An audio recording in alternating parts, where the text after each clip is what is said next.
Hello and welcome to this week's video. This week I have a very special guest who I have met after a very long time, and I can't wait to introduce you to Andy.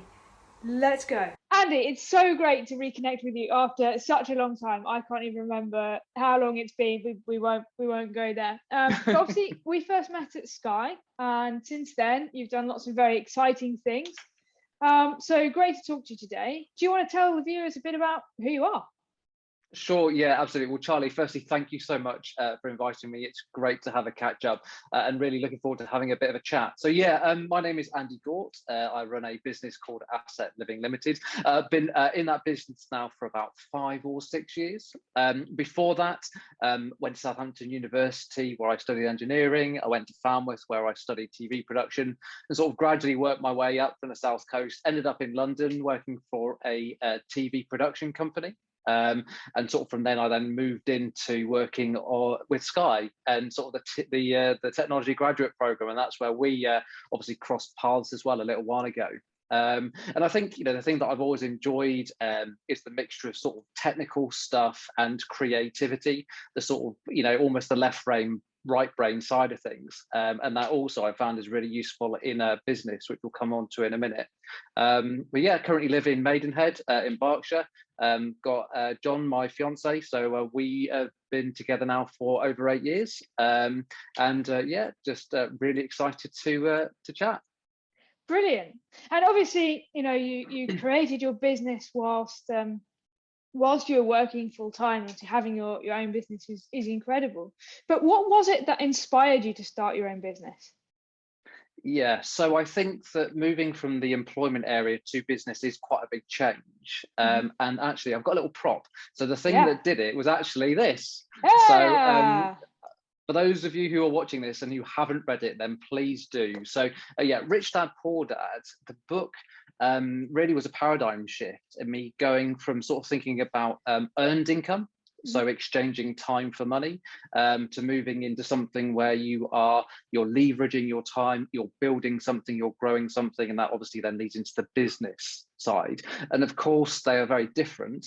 There are some similarities, but with a business, you can work for quite a long time with no reward, but eventually it then starts, being fruitful, and that's where you can really get the benefits of it, rather than just that sort of time versus money in a job.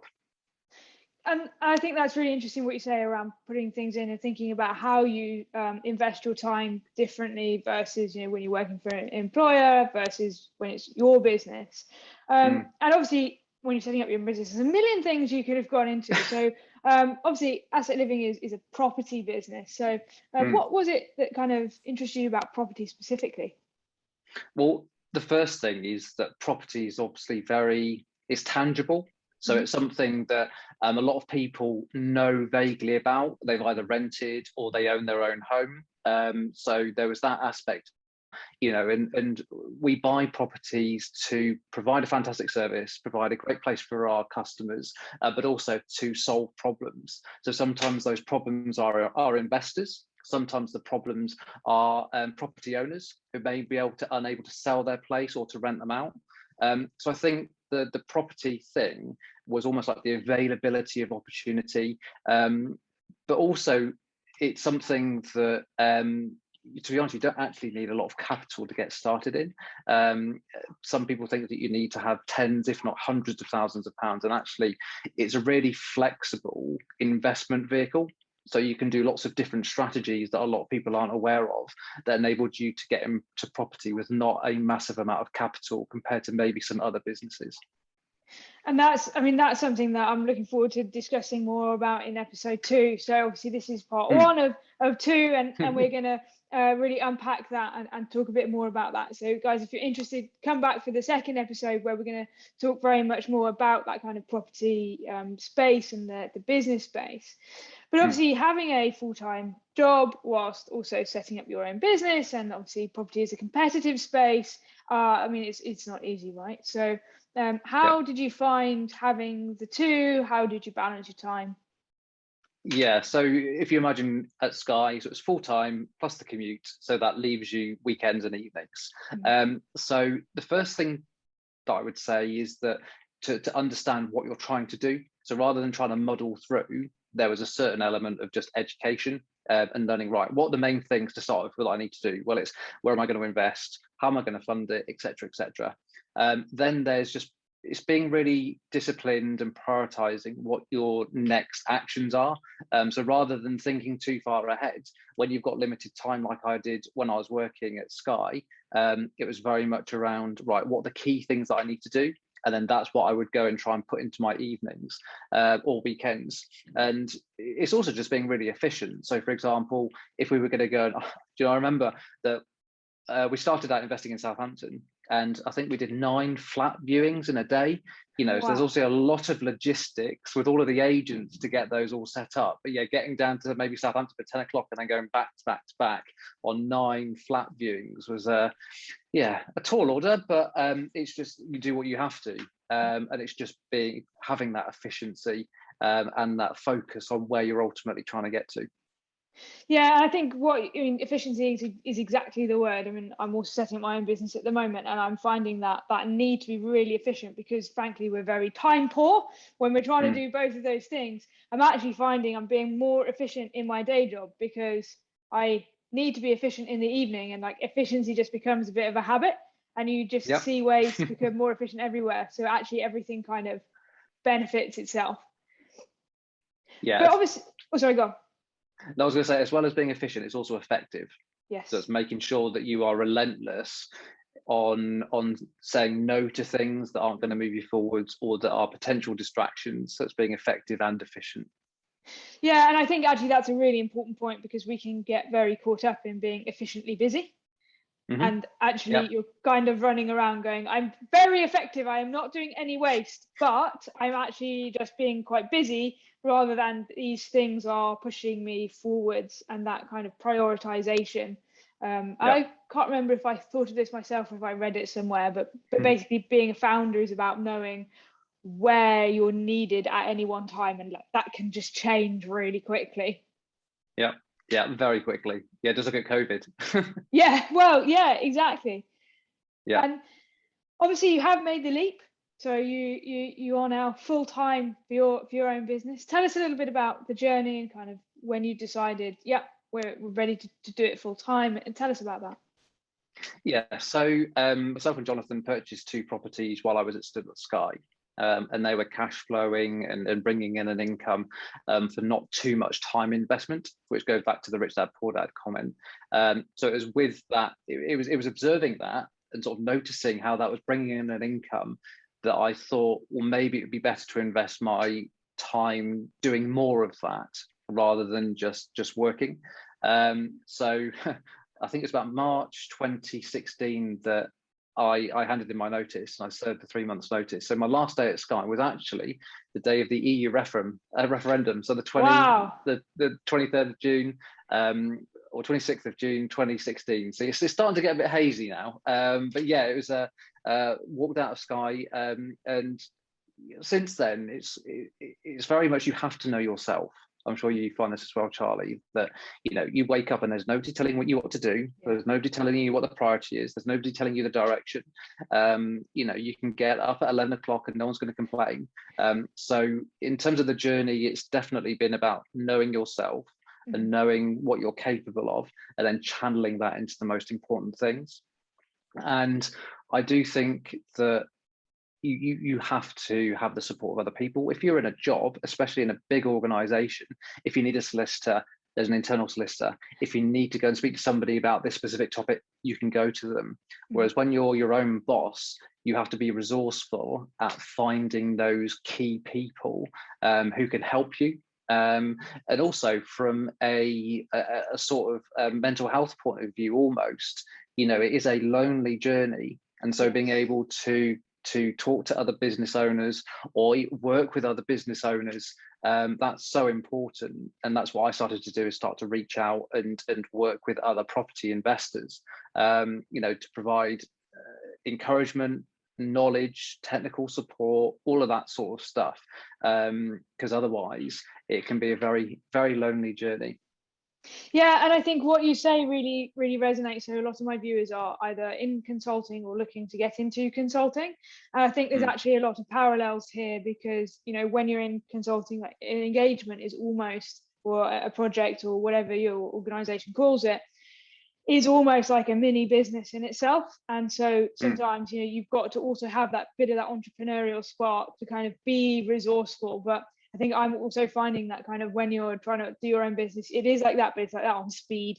You know, it's really and it's very intense in that way. I think it can be difficult to kind of know where to draw the line as well. You know, you look at the end of the day and you go, well, yes, it is 11 o'clock at night, but also all of these things and all of these things are really important to move the business forward. So I could do them tomorrow, I could just do them now. Because I think the majority of people who are in this position of having a full-time job plus having their own business or some kind of side hustle are generally very motivated people, and not doing it is not really a problem because you wouldn't have bothered to get that far in the first place. I think a lot of people will have the reverse problem of knowing where to draw the line. So how did you manage that? Kind of how did you ensure that, yes, you had your full-time job, yes, you were doing this, but you still were in a balanced place and you had a work-life balance and you didn't burn out, basically?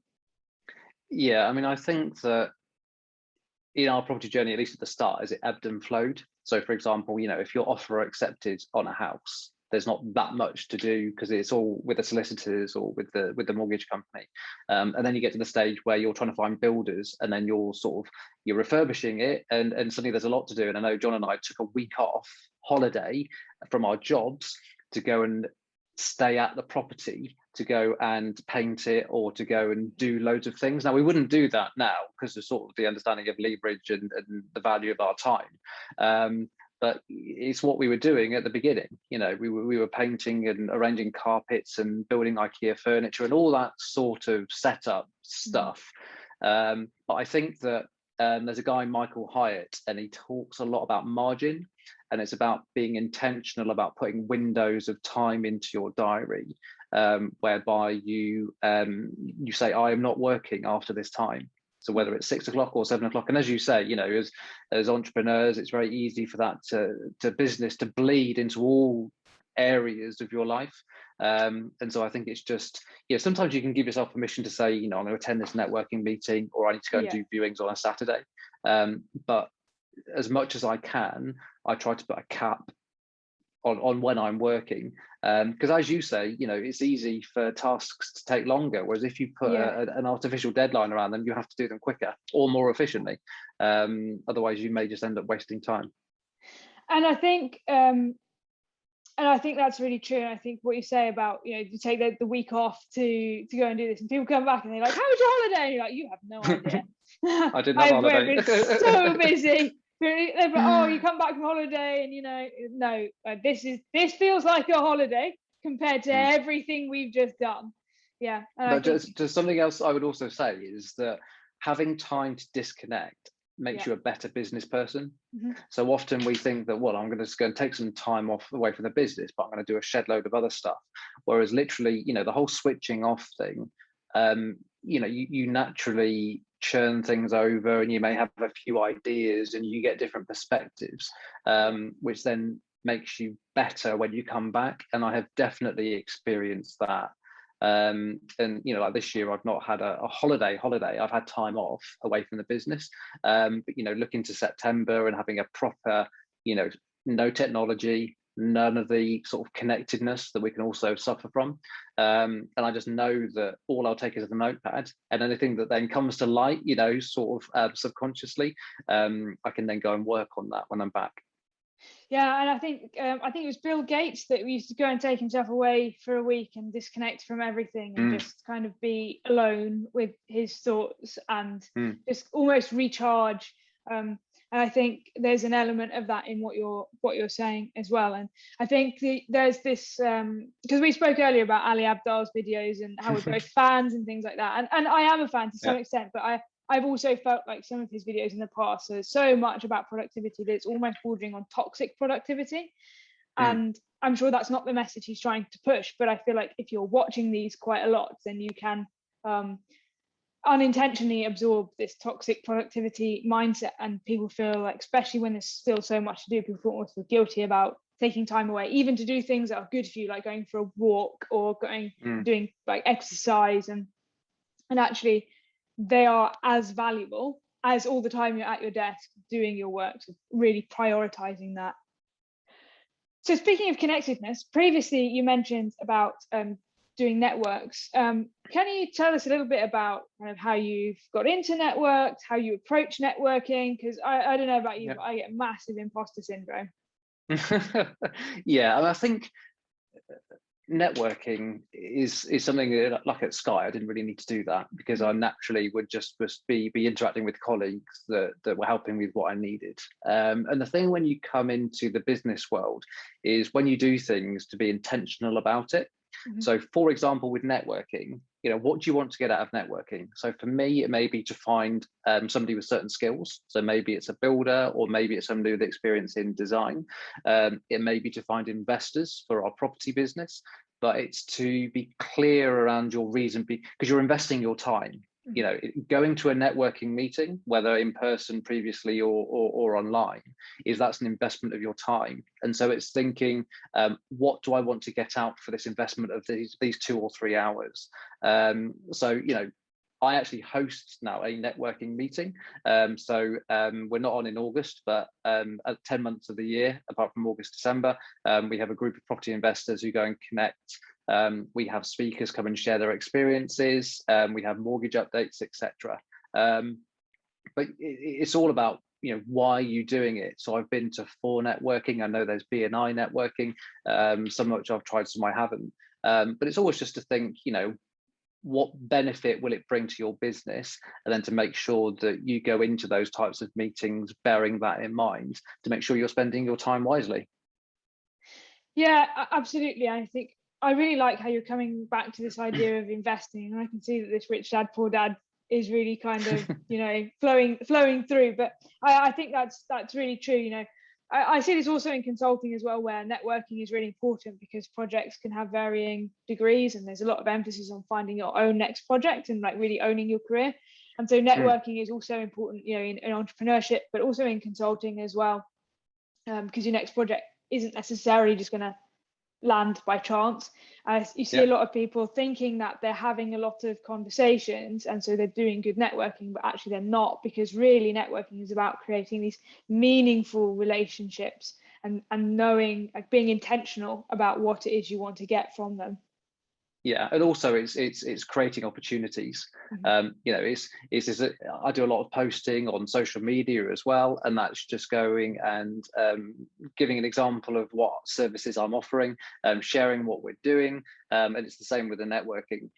This is what I do, this is how I can help you. Would you like to have a chat? And then take it offline for the main chat, because I think it's better to almost try and speak to more people within the confines of a networking meeting, and then have that more comprehensive discussion afterwards.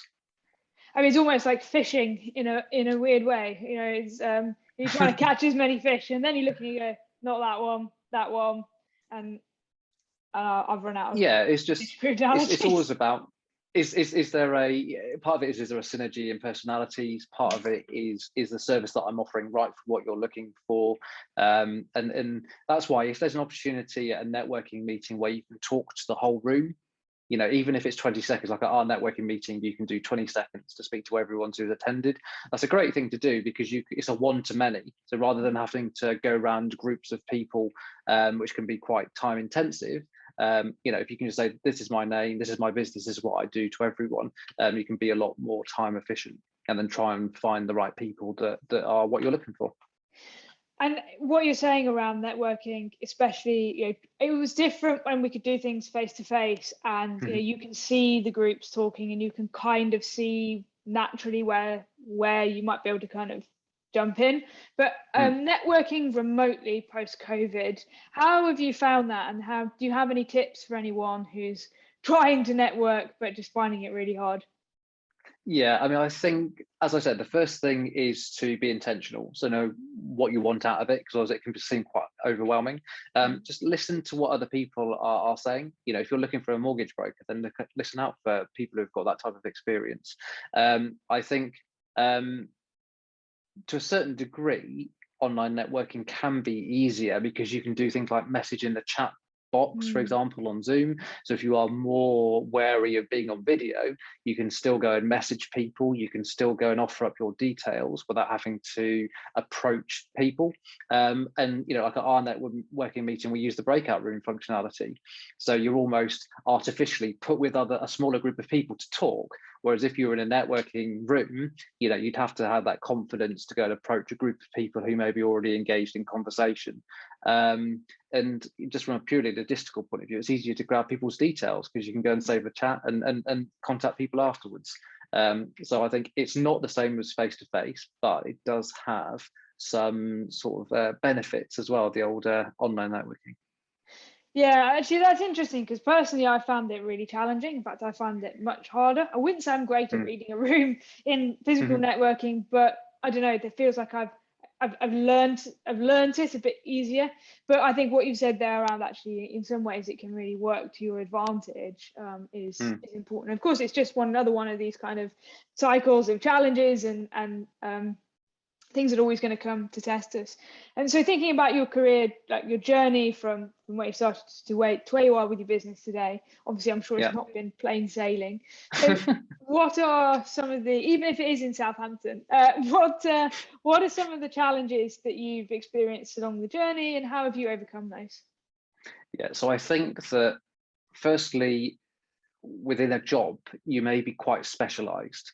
As then as soon as you put your business hat on, you're a generalist to a certain degree. I mean, you're not going to be a solicitor or you're not going to be an accountant, but you need an awareness of marketing, you need an awareness of sales, awareness of your product, awareness of the finances, your P&L and your cash flow. So I think that actually as a project manager, although the marketing sales bit wasn't there, a lot of the other bits were, and the risk management and that sort of thing.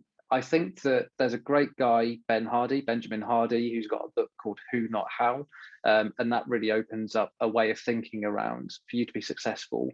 Not how do you do things, but who do you need who can do those things for you.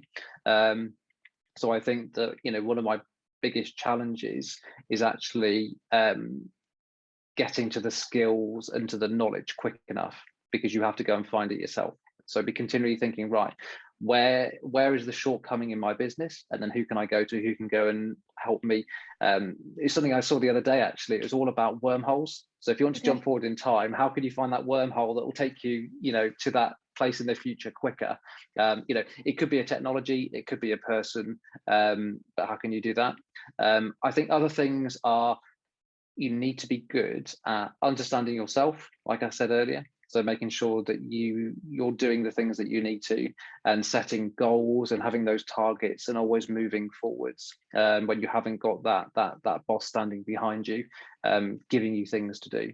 And yeah, I think if you've got the confidence to do it, absolutely go for it. It's definitely a roller coaster, but yeah, I've got no regrets. Brilliant. And that kind of leads us, because we're very happy people here on this channel. So it kind of leads us to the last question, which is, what have you enjoyed most about the journey? Definitely enjoyed being my own boss. And I think having control for your own destiny is incredibly exciting. It's daunting, and it definitely has its dark days. But I think on the balance of everything that I do and for how long I've been doing it, that is the thing that brings me the most joy, is knowing that I am moving forwards and growing a business that also benefits other people. And yeah, that makes me very happy. Brilliant. And that feels like a really great place to wrap up. Andy, thank you so much for your time today. It's been Pleasure. great to chat. I'll leave a link to your website in the description, and also to your LinkedIn profile. Is that okay? Absolutely. Yeah, do connect with me on LinkedIn. More than happy to have a chat. And yeah, thanks so much for the invite, Charlie. Brilliant. Thanks, Andy. Thank you so much for watching. I hope you found something interesting and maybe are even inspired to set up your own company or get into property investing. If you are, Let us know in the comments, and be sure to check out Andy's LinkedIn profile and of course his website as well. See you in the next video.